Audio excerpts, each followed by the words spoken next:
Hi, I'm Nathan Wilson. Welcome to Storytime. This is a time where I talk about stories from my past and mostly to keep a good record. Hope you like them. If you comment and subscribe, I'll tell you more details about anything you want to know about. Um, I also like the video, that gives it a broader reach. I'm doing these videos live because I don't have time to edit them now. I'm just trying to get as many stories out as possible. The ones with the most likes, I'll likely go back and see if I can update them with editing and do magic like that. If you're into editing, please let me know because I do not like editing, but I may do it anyway, or have AI do it. But um, then add dragons and stuff like that. Um, but this is the story, and these stories are for you, and especially if your name is Lucas Wilson. And I want to tell you these stories just to tell you about how my life was. Uh, you, I met you when I was very old, but there's a lot that's happened in my past. Okay, so this is a story about how I became the king of Xiangyang, Hubei, China. And I'm being a little facetious when I say I was the king of Xiangyang, um, but you wouldn't tell much of a difference between the king and I. Ah, all right, when after I graduated college, I started a business with wind energy and wind turbines, and I'll be sure to record that story for you. And then I was kind of that energy, the wind energy did not take off. Business did not take off like I wanted it to. Um, Kind of lost its steam, and so after that, I was kind of really low on cash, and I needed to find jobs, but there weren't a whole lot of jobs I could find. I was just struggling so hard. Um, and I had to build myself up from I had a large pile of debt and debtors calling me all the time about certain bills. And so I had to I looked on Craigslist every day and I found here's a job on Monday, here's a job on Thursday, I could do a job. And I did these little marketing jobs, promotions, computer repair, do whatever I can. I think every Tuesday I had a job fixing computers at an insurance company. And then the other days were just so random and flexible. And I was getting a paycheck. I was getting about 20 paychecks, but they all added up to what would be about one paycheck. Um, and I was doing that. And as I was on Craigslist, I heard about you can teach English in China. And I thought, wow.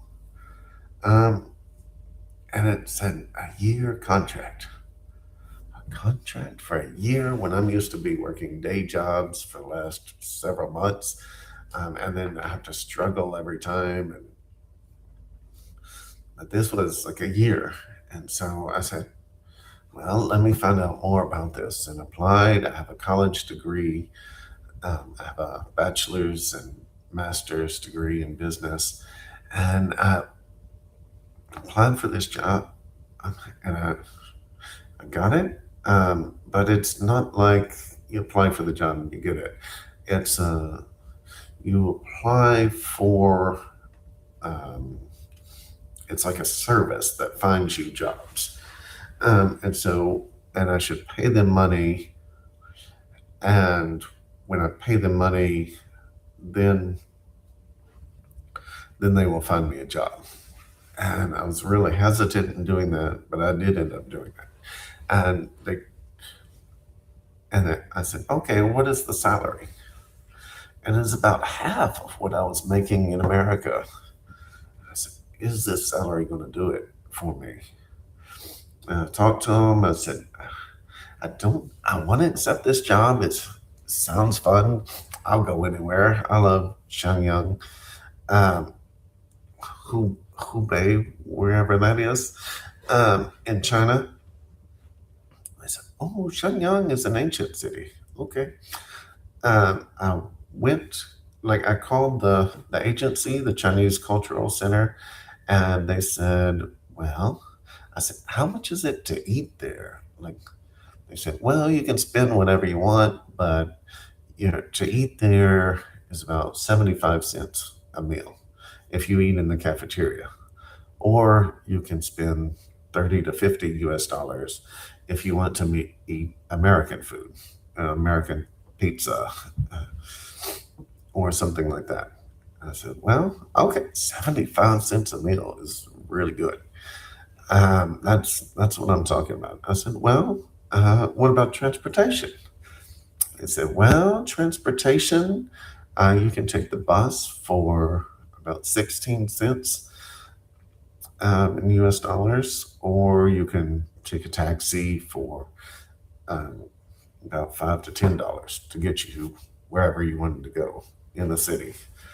And to go around the country, you can go take a train, you can take a plane, and just various prices for those. But it's not much cost of living there.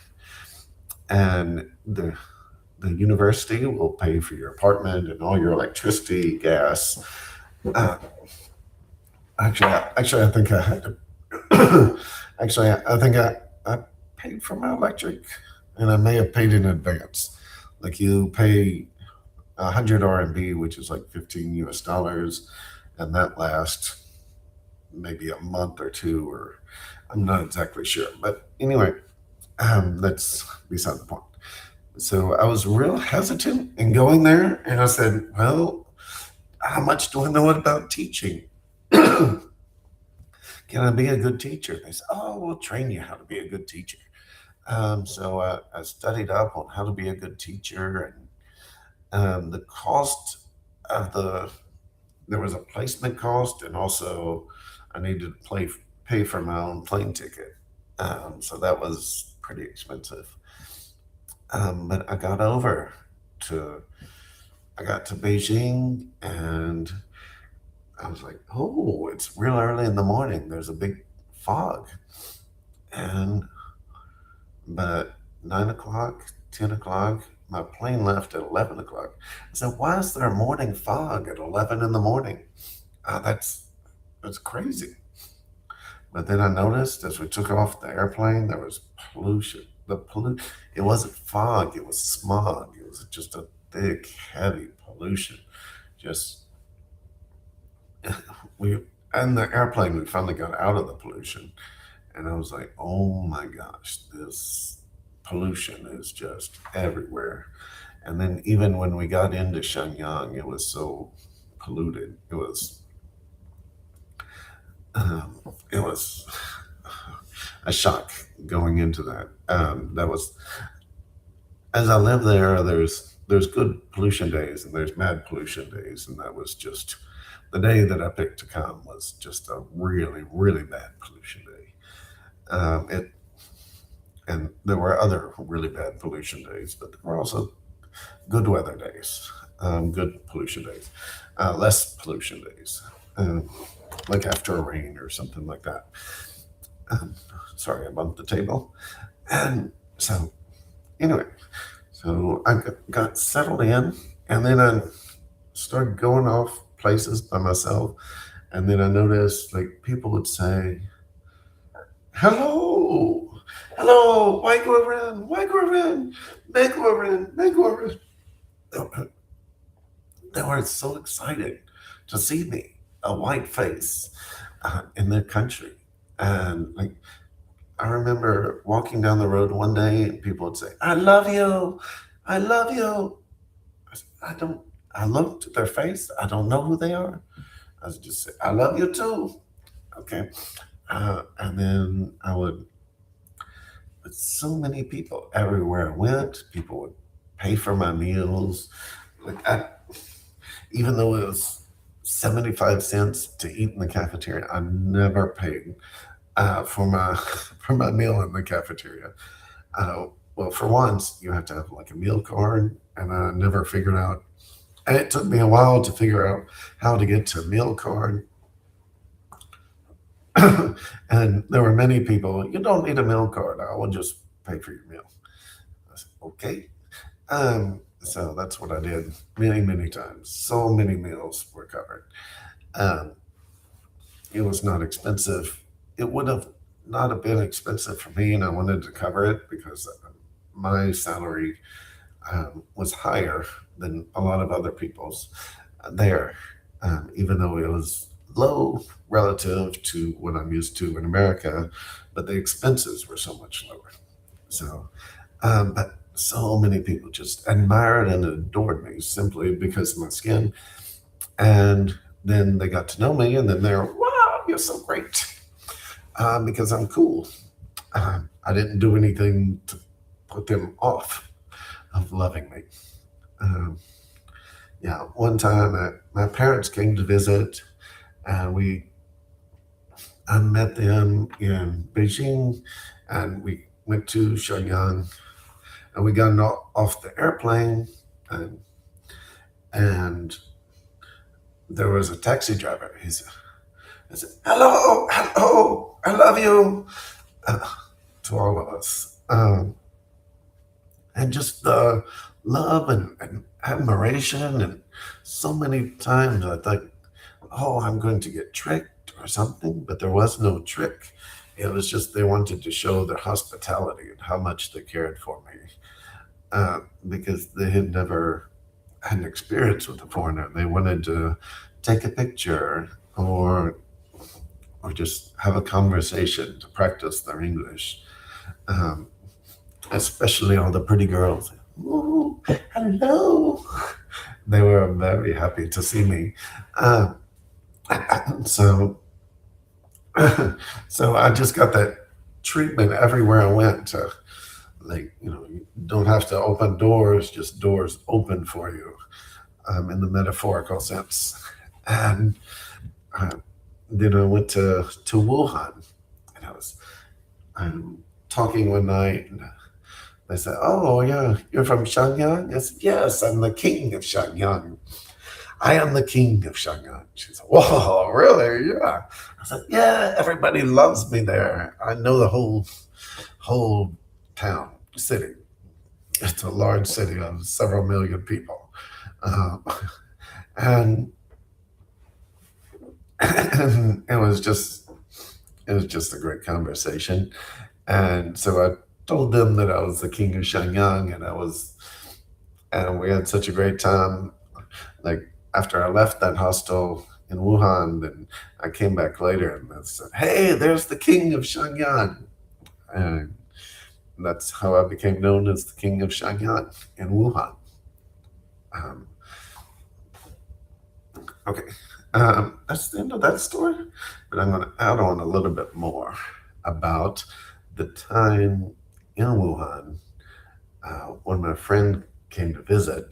Um, um, we were eating at a restaurant, and I saw on the menu a snake. I said, "Snake? I'd like to try a snake." And so I said, "Yes, I want this." They said, "Oh, I got it." I said, "I don't know what you're talking about, but yes, I want that. I want snake." Snake. This picture of a snake. Um, it was cooked in the picture, just to be clear. So my friend and I, we were eating or not eating, waiting for a meal. We were just talking, and then all of a sudden, I see from the back of the restaurant, I see this man holding a massive snake. Oh, it's moving around. It is not dead. It is fully alive, wriggling, just and then he comes over to our plate. And I see the snake. The snake turns its head towards me. I said, "Ah!" I said, "No, keep it over there. Keep it over there. I don't want it. Keep it over there." Ah! Oh my gosh, it scared me so much. I was like, I don't. I was like, kill it, kill it. I don't want to see it alive and threatening me. I want to see it dead and in a plate. Uh, but it was so scary. um, but they did bring it back dead and served it a plate, and I was able to eat it, and that was quite an experience of eating snake in Wuhan. Um, but let me see. Yeah, there was somebody else in the restaurant that ordered snake after us, after he saw, because that live snake had to go past him, um, and then it was a little wild. All right, but in Wuhan, I'm known as the King of Xiangyang, so that's how that story got